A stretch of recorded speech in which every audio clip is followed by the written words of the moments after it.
Et ça, je peux l'enlever, ça sert à rien d'avoir une variable. Alors, Maj CTRL-C. Quand je change la couleur, je fais un repaint. Quand je change le nombre, je fais un repaint.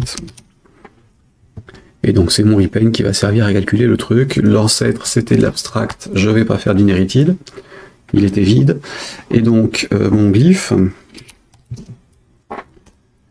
point image index, prend, j'ai dit f number, moins 1, parce que je commence à 0, fois le nombre de couleurs, plus la couleur. En fait, l'indice de la couleur dans son ensemble, et donc par défaut, bah, c'est 0, 1, 2, 3, donc si je fais number égale 1 et couleur égale yellow, bah, j'aurai le 1 jaune en fait. Si tout se passe bien. Par contre, il faut que je gère les exceptions, donc if number, je peux peut-être faire un case d'ailleurs, case number, off, 0, on va dire qu'on est sur une case vide, donc glyph.item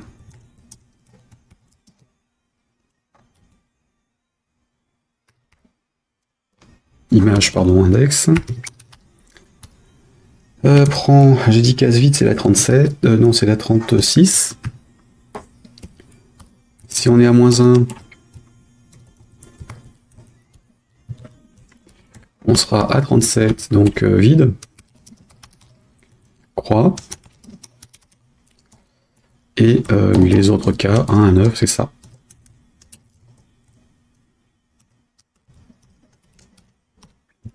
Et s'il y a une autre valeur que ça, je n'en veux pas.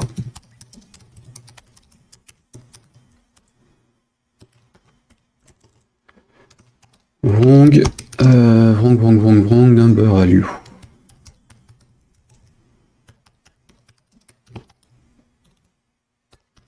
Cas qui ne doit jamais se produire si je code correctement mon truc. Fnumber, je dis que c'est un byte. Évidemment, ce sera un integer. Non, je peux pas avoir le moins 1.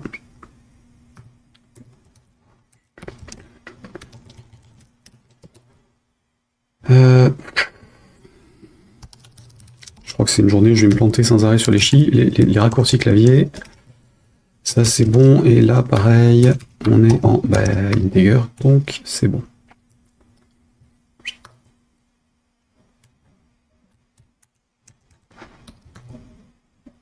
Ah tiens, moins 1 il fait un espace maintenant. Ça donne ça?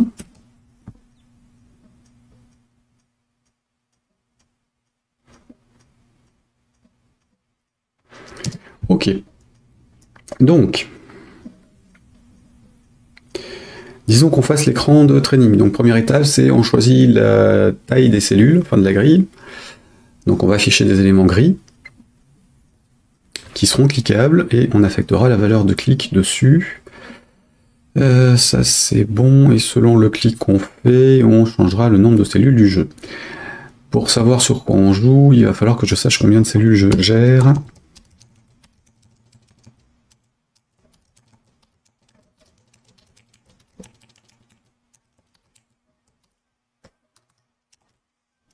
Ça c'est bon, normalement j'ai rien d'autre à faire au niveau du bouton. Juste le repaint. Ouais, il n'y a pas d'histoire de... Il n'y a pas autre chose. Donc...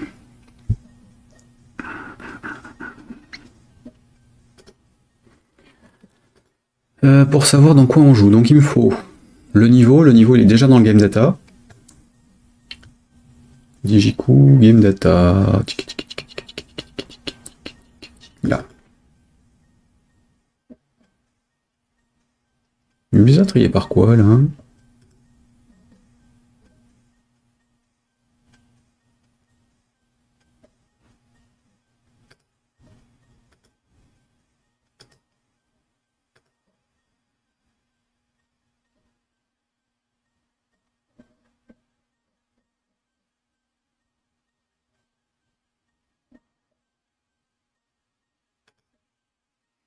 UT, c'est avant le UD maintenant. Qu'est-ce que c'est que cette connerie?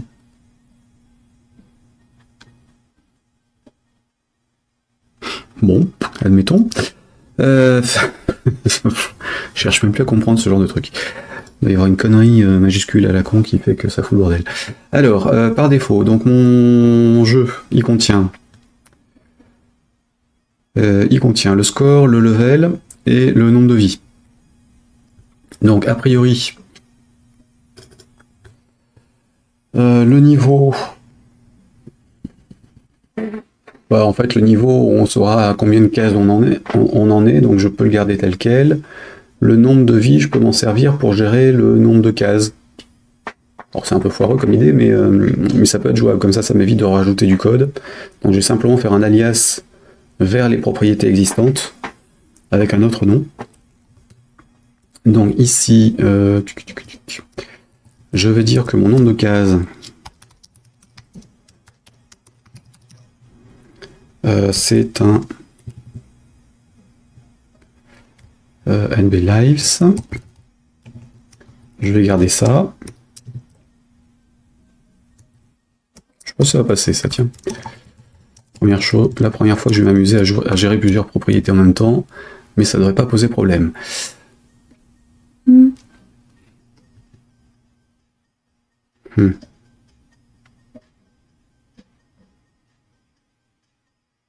Indicateur de champ attendu.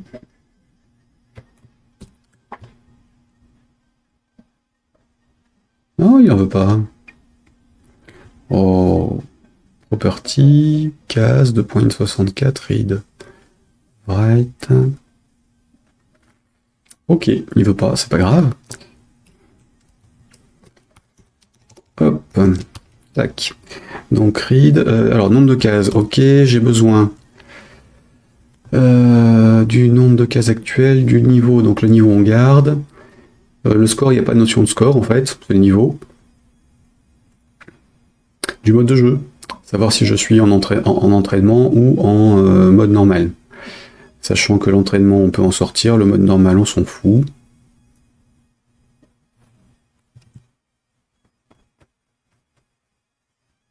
Ouais, on va gérer le mode. Salut PDP Maker. Bonjour, un petit coucou, je ne sais que passer. Comment ça va? Mais ça va fraîchement, mais ça va. Et toi? Petite reprise sur un petit jeu que j'avais fait il y a très longtemps et que je refais en Delphi, puisque la version d'origine n'est plus en production et j'ai pas envie de recompiler dans l'ancien, enfin dans le logiciel de l'époque qui a été mis à jour depuis évidemment. Ça roule, mais tant mieux, tant mieux, tant mieux.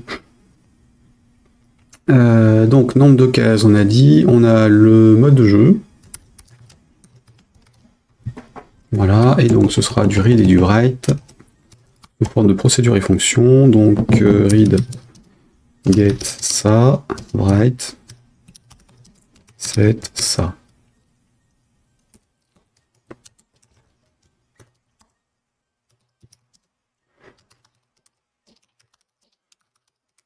Voilà. Oh, simplement parce que j'avais pas recréé en local. Ouais, il veut pas que je réutilise des trucs qui sont à un autre niveau apparemment. Donc, ça c'est bon. Alors du coup, mon nombre de cases, alors mon mode de jeu, je vais le stocker dans quoi? C'est vraiment histoire de pas refaire de resurcharger tout ce qui est enregistrement et autres. Hein. J'ai pas envie de refaire les save et load en local, juste pour ajouter 3 champs en ne tenant pas compte des précédents, ce qui est un peu de la bidouille, mais peu importe. Donc on va dire que le score, ce sera mon mode de jeu.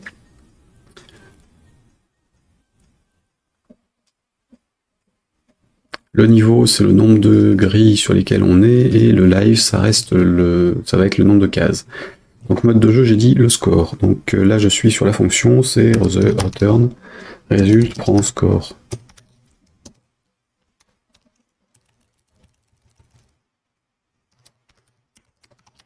Voilà. Nombre de cases...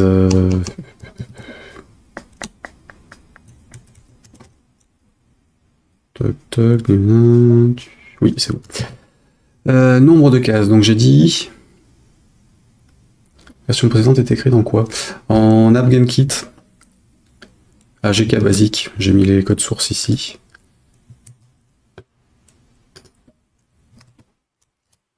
Du coup, je refais en Delphi, évidemment. Yep.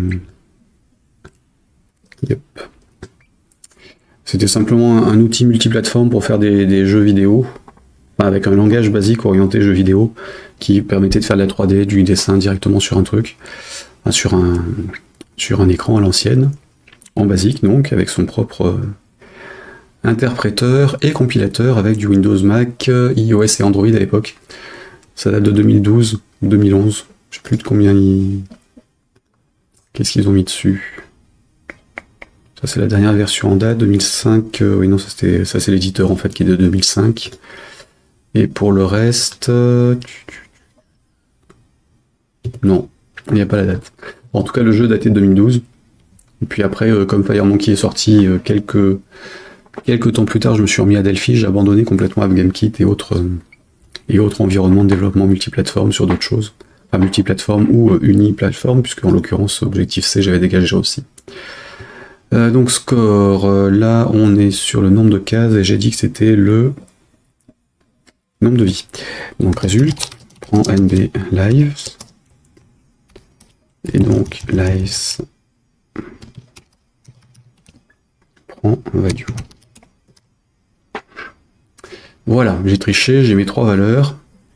Donc le level, c'est le nombre de grilles qui se sont enchaînées. Mode de jeu NB case, ça nous permettra de savoir où on en est.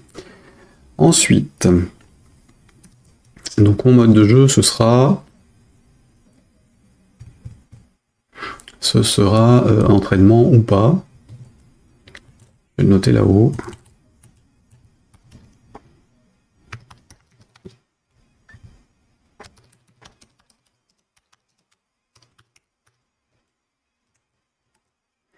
On va dire 0 pour la valeur et 1 pour le jeu. Et nombre de cases, de toute façon de 0 à 9, enfin de 2 à 9, puisqu'il n'y a pas plus. Et case 1, c'est un peu idiot de faire une grille de 1, donc il n'y a pas. Donc j'ai mes cellules, j'ai mes éléments de jeu. On va faire l'écran de choix du mode, donc là le training.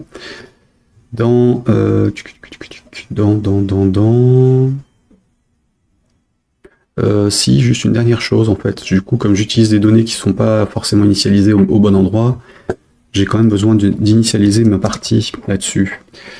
Alors, after, before, non, clear, non, continue game, c'est pour reprendre la partie, j'ai rien à changer. Je vais avoir un départ de jeu. Qu'est-ce que j'avais mis dessus? Load, new instance, pause game, non. Start a new game. Donc c'est dans le start que je vais mettre ce qu'il faut pour initialiser mes valeurs telles que je veux les gérer ici.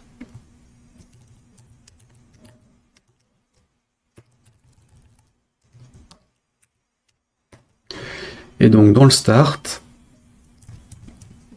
mon n des cases, pour l'instant, il est à 0. Et mon mode, par défaut, il sera à 0 aussi, donc training. Non. Si je pars du principe que le start new game c'est pour les jeux, on va dire qu'on a 2 cases, et que le mode de jeu, on est sur 1.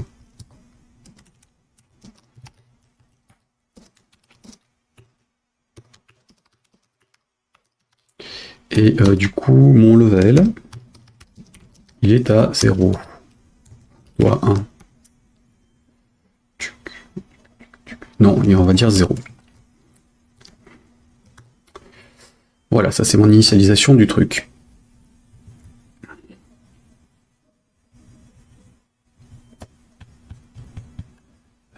Sauf que je vais aussi avoir besoin de stocker la grille en cours pour pouvoir la rejouer après une pause. Bon, je vais quand même être obligé de surcharger mon save et mon load. Sniff, sniff, sniff, sniff. Tant pis. Donc le start new game, on va dire une procédure start training.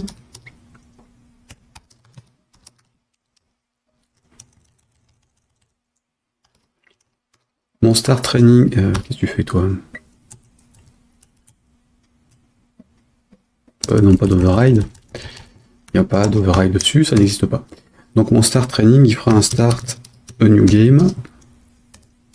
Et je vais changer les valeurs par défaut. Donc le nombre de cases, on s'en fout. Mode de jeu, on sera à 0, level 0. Donc il y a juste ça à changer par rapport à un jeu normal.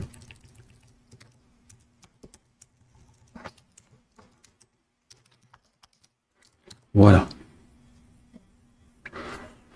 Donc j'appelle ce truc. On va dire qu'on démarre une grille.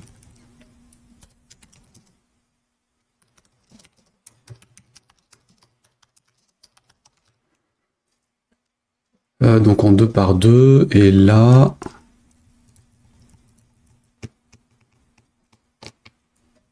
Bah, on va en recréer une de toute façon.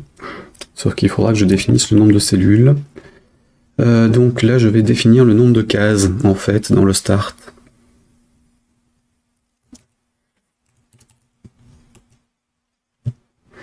Donc start training, ici ce sera ANB cases.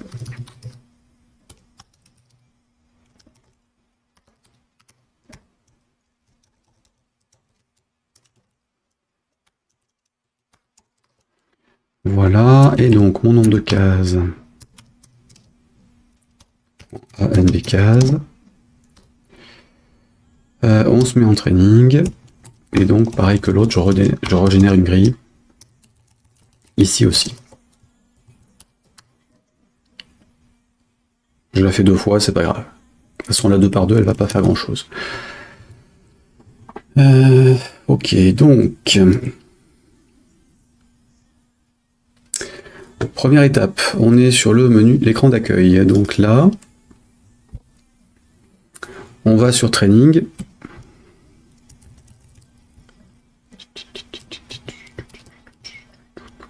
Bouton Training, où es-tu? Training, clic, c'est celui-là. Si on fait Training, on va démarrer une nouvelle partie. Donc on est sur T, Digiku Game Data, point current, ou point default, pardon, point start. Alors non, le training il démarrera pas là, on a un écran intermédiaire. Donc ça non. On va envoyer sur l'écran training qui était quoi? Training screen. C'est lui qui fera le démarrage. Donc ça, ce sera pas là. Non. Là, voilà. Donc training, ça va sur le training.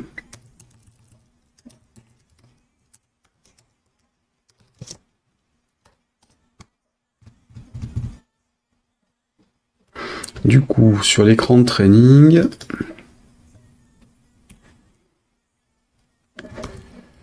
ce qu'il y a à faire.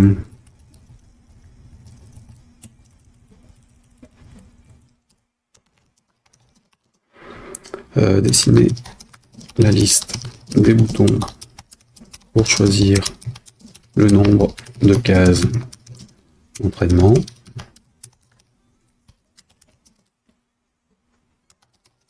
Lancer une partie d'entraînement.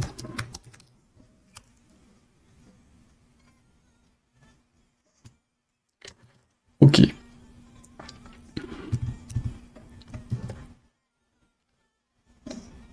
On va dire ça. Le bouton play lui-même. En fait, là, par contre, on réinitialise bien le jeu et on lance le jeu. Donc on est sur T. T7, mais la même chose en fait. Hein. Et on va sur l'écran du jeu, c'est-à-dire game. Avant ça, on fait un start new game. Dans le game data, donc tdigiku.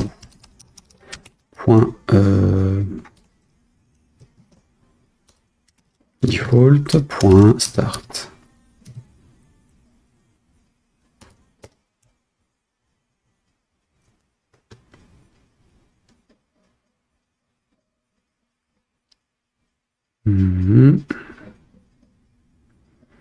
Le continu, bah, on va faire pas start en fait, mais continuer tout simplement.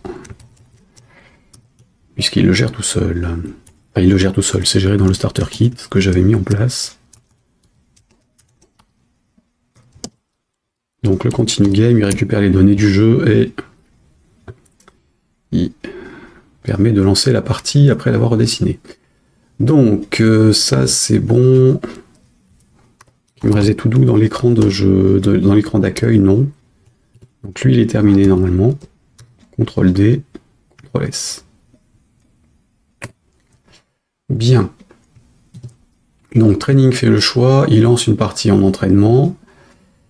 Donc l'affichage de l'écran. Là actuellement, sur le training, on se pose pas de questions, on a toujours le titre, on a les chiffres et on a le bouton de retour. Donc on va essayer de garder le même système. Donc ici, F12, nous avons un vertical scroll box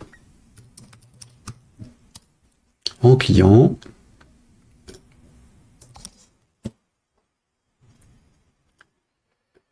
Et nous avons le titre là-haut. Alors le titre, je vais copier celui de l'écran d'accueil par exemple. Donc c'était ça. CTRL C. Alt F11, il me faut les images. Et donc CTRL V pour le titre. En dessous, j'ai un layout dans lequel j'aurai mes différents éléments.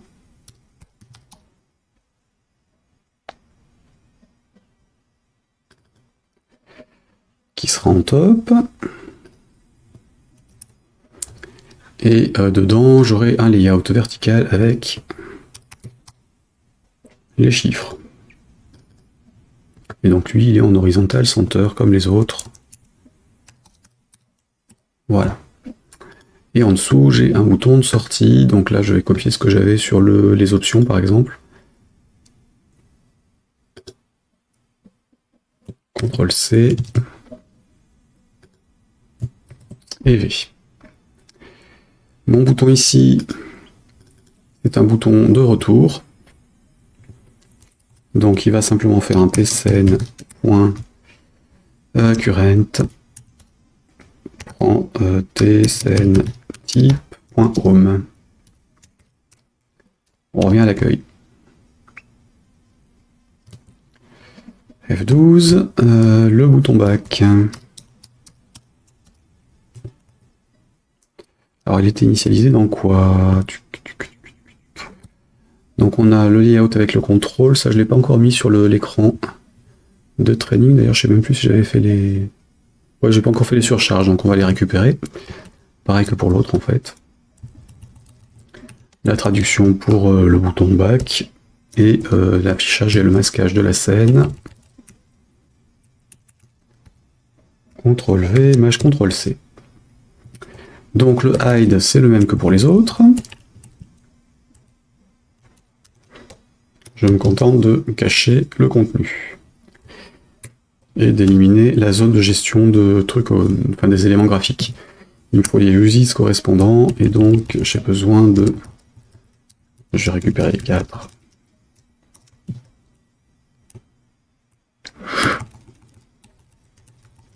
Voilà. Le show. Le show, ce sera la même chose pour le bouton back, et on va rajouter les autres.